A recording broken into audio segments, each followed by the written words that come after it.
pulls mask off Scooby-Doo villain. Old man capitalism. So did you enjoy our rewatch of Wicked? What did we call it? Our info dump viewing of Wicked? The stop every 5 minutes so I can tell you all the stuff I know version of Wicked? Well, you very clearly have been hyperfixating on it for a good while now, and I don't blame you given how much more information and context I just got.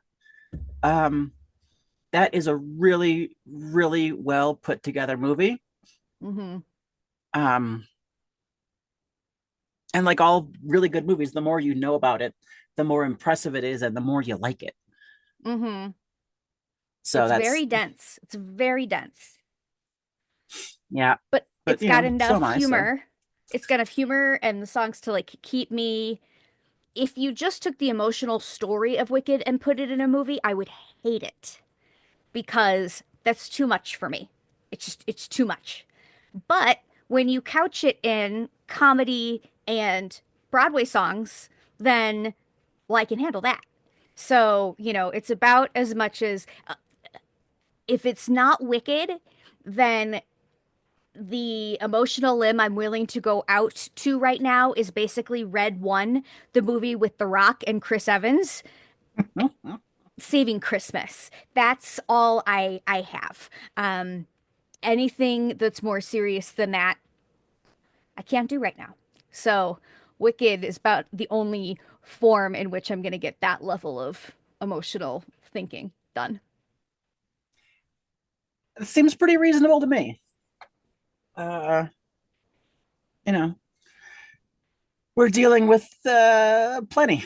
There's stuff going on. So it's Wicked and like Sister Act is where I am in terms of movie viewing. What That's what about I got. Sister Act 2? Back in the Sister Act habit. 2, Sister Act 2, also good. Also good. That is where you get Joyful Joyful. The only rendition of Joyful Joyful that I will accept as canon is in that movie. So, But then I get sad because I realize all the women who played those old nuns are all dead now. Yeah, but they had a good innings. They had fun. They were in Sister Act and That's a or good Sister point. Act Part 2. Back in the That's habit. it's a good note to end on, you know. Yeah. Note because they were singing. Oh. Well, should we make a podcast then? Let's make a podcast.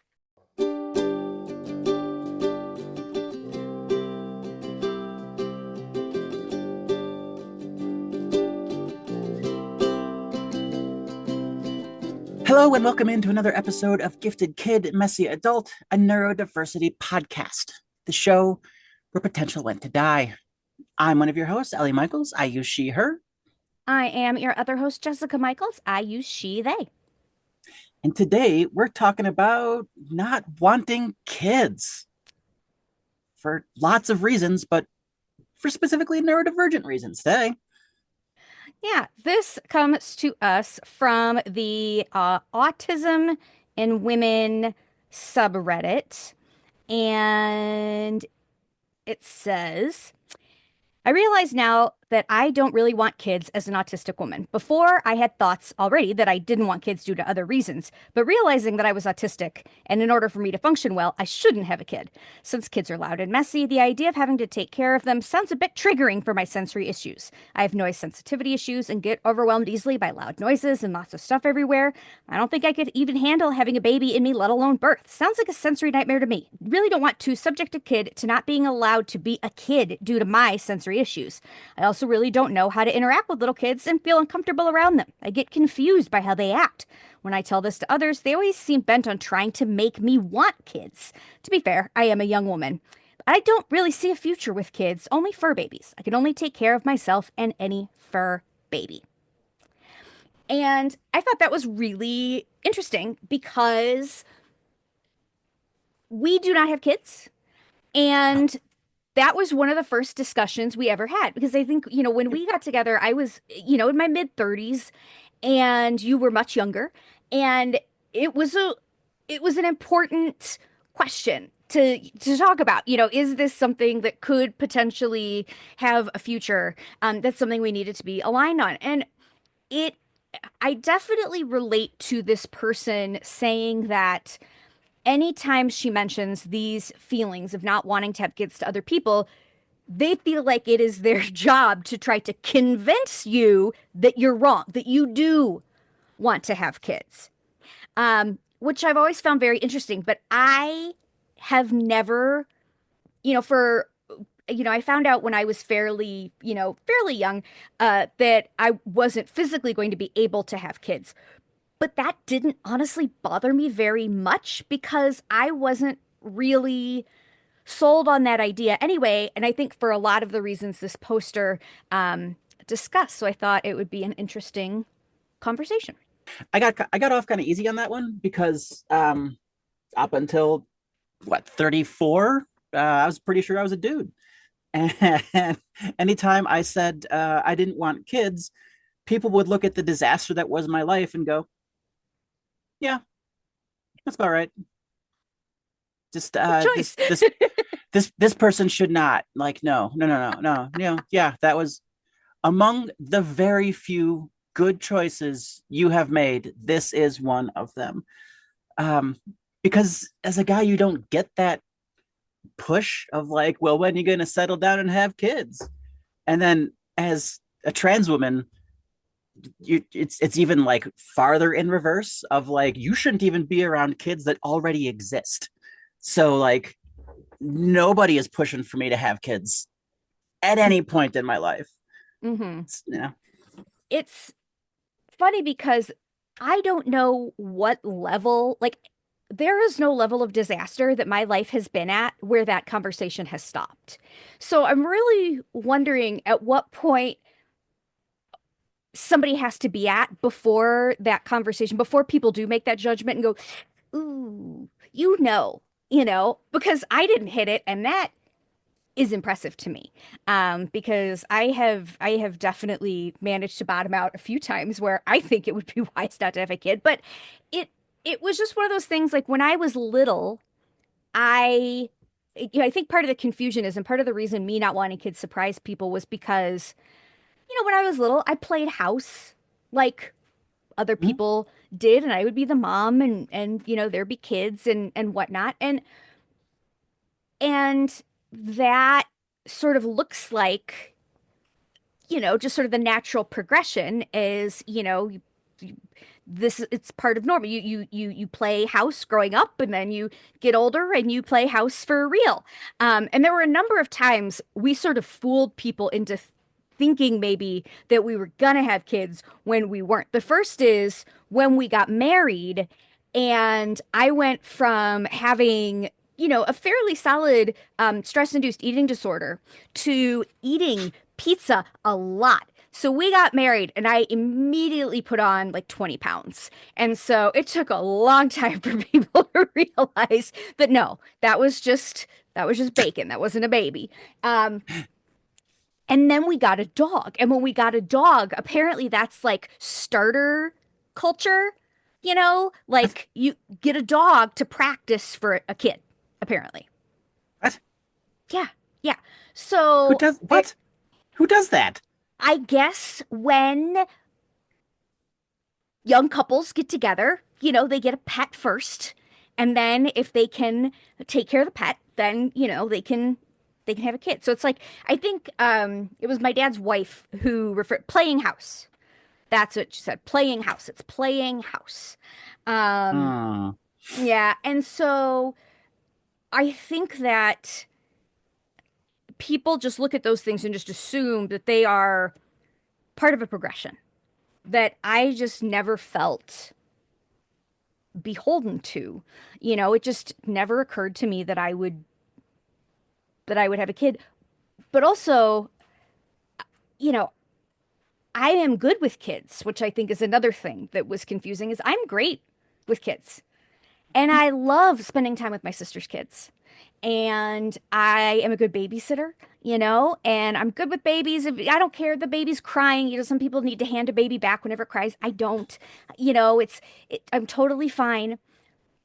But that is a far cry from having your own kids. And I think the thing that when I talk to other neurodivergent people who don't want kids, there is a self-awareness that exists in neurodivergent adults that almost instantly kicks in where they go, "Oh no, I couldn't do that. Like I'm too lazy. I focus on myself too much. My sensory issues are too bad."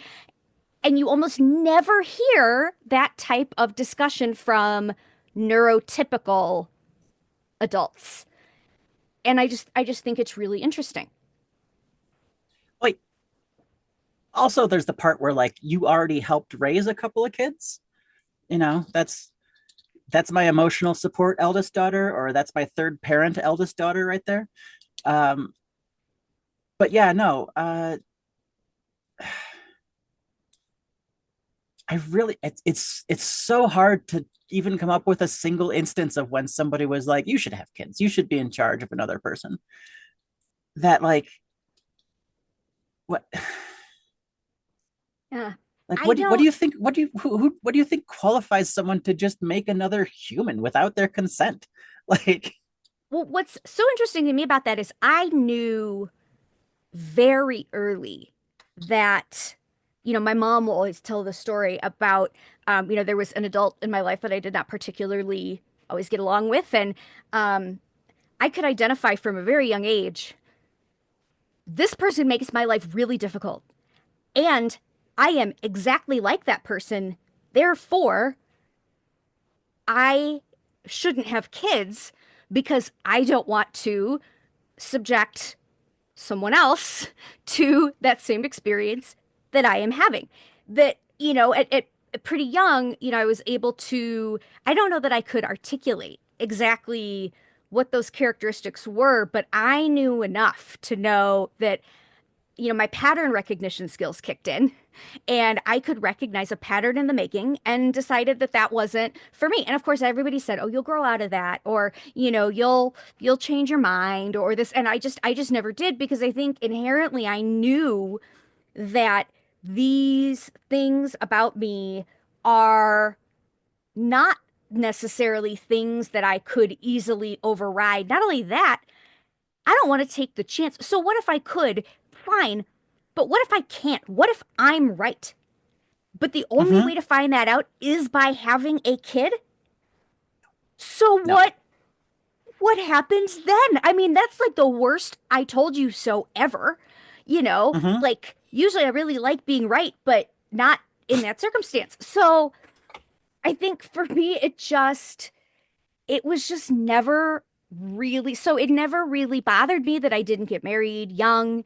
Um because I just didn't ever truly believe that that was a future that was happening. Even once, physically having a kid wasn't going to be on the table, I never really thought, oh, we should adopt or this or that. It was just, yeah, no, you just I get a just, used one. yeah. I think a lot of it too is, as neurodivergent people, we are aware of our physical challenges and limitations.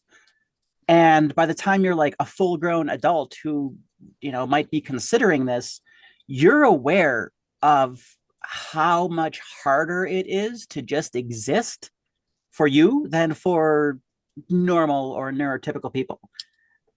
Mhm. So a lot of the responses had, a fairly familiar feeling sentiment of, I'm not passing on these terrible genetics to anybody else. Like, Mhm. that would be that would be cruel. Like, that's premeditated cruelty to put someone through the kind of stuff that I go through. No, it's awful. Hmm. Yeah, a lot of the responses did because, as we know, there is a lot of crossover between neurodivergence and chronic illness, autoimmune conditions.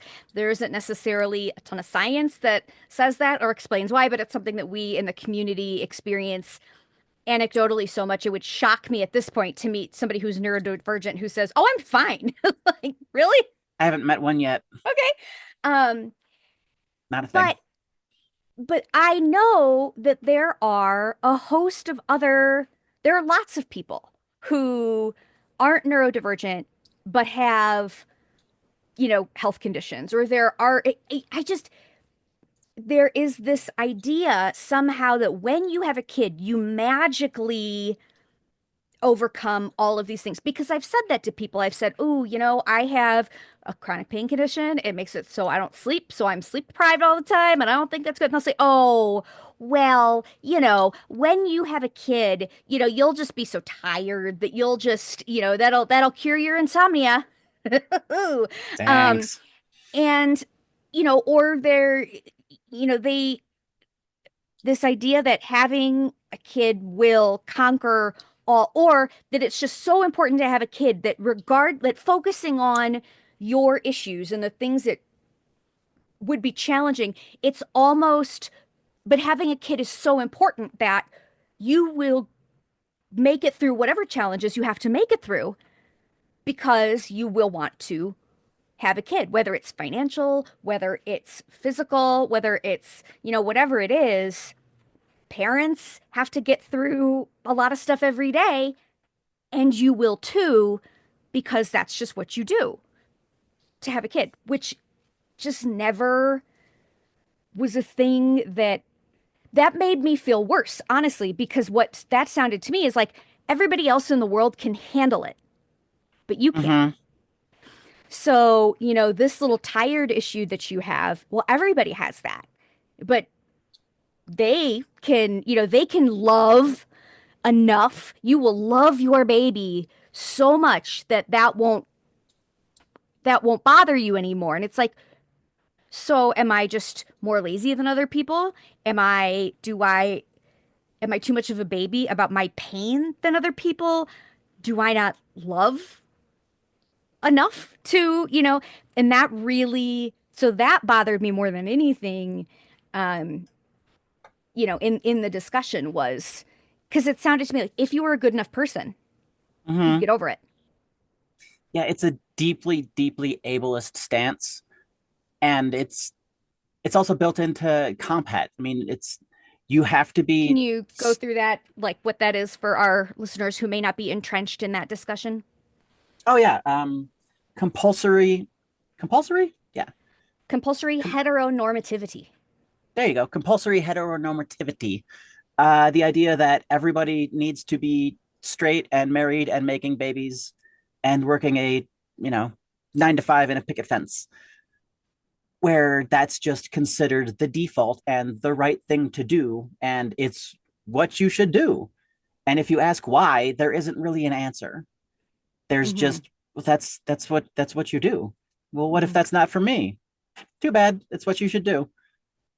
And it just doesn't make any sense. And maybe like it's because again, by the time we're of like sane childbearing age, we as neurodivergent people have experienced our difference and our divergence so much that the compulsory expectations of other people and what they think society should expect of you doesn't seem quite as strong. Like we've already had to opt out of a bunch of this stuff just because, I don't like concerts like really at all. If I know the music, then it's wrong. This time signature is slightly off. You're not doing it right. That's not where that bridge was. You're not doing it right. If I don't know the music, then it's just too loud and it's chaotic. Um, but that's not a very common thing. I found most people absolutely love concerts. I've been to a couple that I like, but you know, uh, it was routinely brought up when I was a kid that I got taken to like a monster truck show or whatever. And like we walked inside the arena and I was just like, it's too loud. Nope, can't do it. Nope, no, we need to leave. This is too loud. And it was like framed as like I kind of ruined this event. And it's like, well, did you want me to just be there and be miserable and in pain and You just should because have like dealt with it. did you really want to go to this? Because you could go by yourself. That's cool. Like babysitters exist. And I don't know if, and I certainly don't want to, I hope that people don't misunderstand. We're not saying that neurodivergent people shouldn't have kids or that most neurodivergent people don't want kids. I still think even in the neurodivergent community, I am in the minority. I really think that um, that the majority of AFAB people do want kids. I think statistically, most people end up having kids, you know? Um, so I certainly, if you are somebody who has desperately wanted kids or is a great mom, all of those things are possible being neurodivergent. I don't think neurodiversity automatically precludes you from anything, much less being a great parent. Oh, of course Um, not.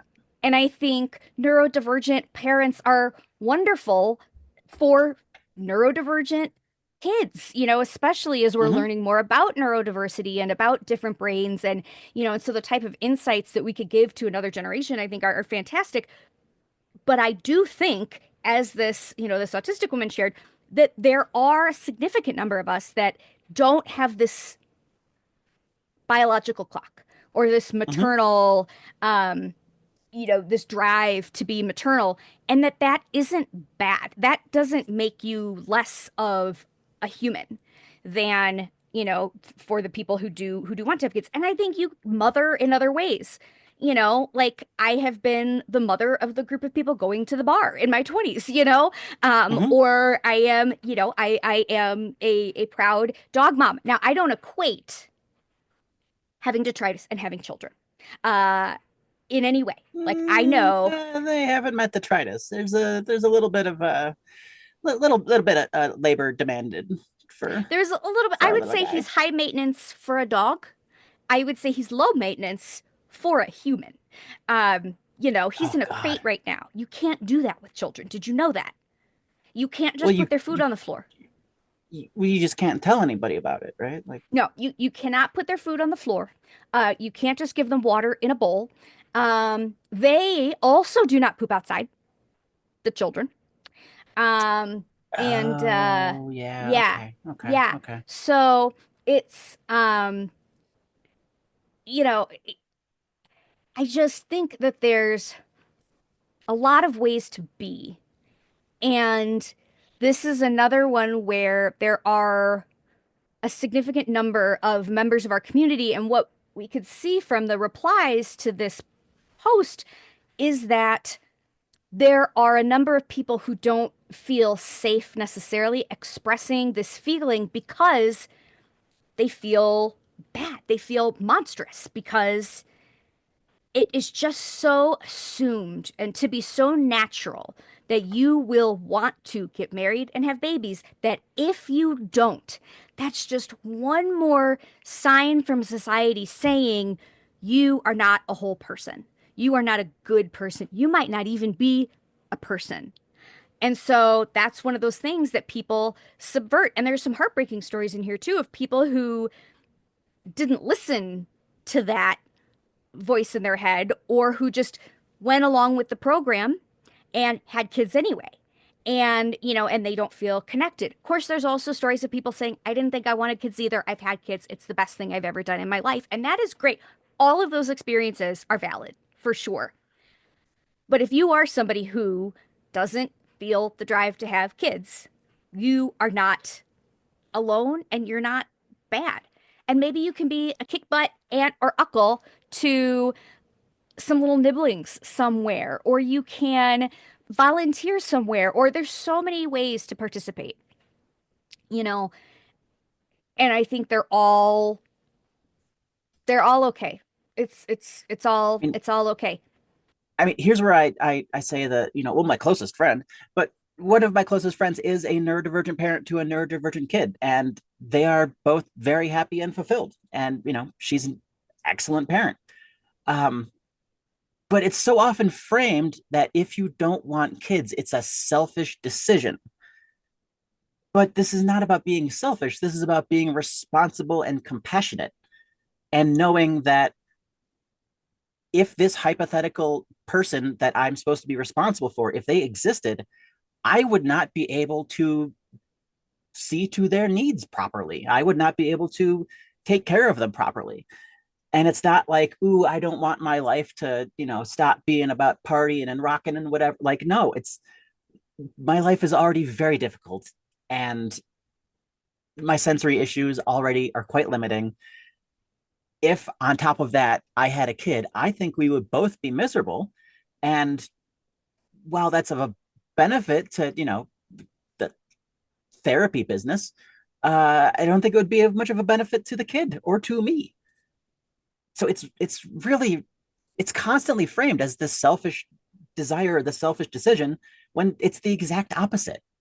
It's Hmm. practicing active compassion. It's knowing that I can't I can't look after a horse. I live in an apartment. Like you couldn't even fit in the elevator. I don't know if you could fit in the stairs, but like I can't take care of a horse. It's not selfish of me to not want a horse. Hmm. Mm, But somehow, when it's a human child, yeah. you're being selfish. I think now too, there are more people who are saying, look, economically, financially, I can't have a child. Mm-hmm. We've got a generation that is much farther away from things like home ownership than, parents and grandparents. And so I think it's getting to be more common, but it certainly isn't common to the point where I still wonder at what age I will stop getting um, oh, you'll understand when you have kids, or when you have kids, you will get it. It's like, well, you know, I'm in my late 40s, so I just might not ever get it. Um, which is also pretty insulting.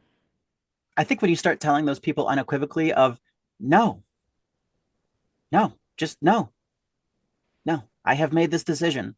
Nothing you Hmm. say will change this decision. Please stop trying to run my life. That's when you start seeing that taper off. But Yeah. that's just my brand of misanthropy. That's also you not working in corporate America, I think. There's also Um, that. Yeah. because, Yeah. I if don't it have were, to be. it isn't my family, my family is, they just, that my mother would not have loved some extra grandkids, but she has several, and I did not have to be responsible for any of them, and so my family's totally cool. It's the people who, like, the recruiting director at the last company I worked for, because he had kids, and so he would say several times to me, oh, you'll understand when you have kids, you'll understand when you have kids. And it's just, and that's just a thing people say, but like, they'll say it at Starbucks. There's no place where it would surprise me to be somehow scolded for not having kids. It there's no place that I would be shocked to hear that. Um, I just am curious as to when it stopped, because I figured by this age it would have stopped by now, but no, that is not the case. So I just I felt for this person, this Redditor, because you could tell they're conflicted. Like, am I wrong for Mm-hmm. this? Mm-hmm. Here are my reasons. Are my reasons good enough? And you don't have to have a reason.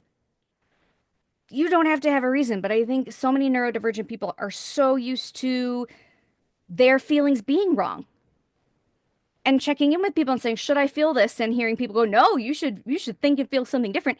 That this just seems like one other thing. Like, am I wrong? Is this okay that I do this? And the answer is yes. Yes, it's fine. If you want to have a million kids, great. If you want to have zero kids, great. If you want to adopt a bunch of kids, awesome. There's nothing about autism that specifically means you should or you shouldn't. It's, you do whatever you want, but it's all valid and it's totally fine, and it doesn't make you a better or a worse person. It just makes you a person, and those fur babies that you adopt are going to be so happy to have you, and the world needs that too. So, you know, it's all okay. Well, I think that'll just about wrap it up for this episode of Gifted Kid, Messy Adult. Uh, Jess, where can people find out about you? People can find out more about me and my neurodiversity coaching services at coachjessicamichaels.com. And we'll close with our question for the episode. as a neurodivergent person, do you want kids? Have you had kids? How's that going? Let us know. Email us at giftedkid@messyadult@gmail.com. And until next time, take care of each other out there. Bye.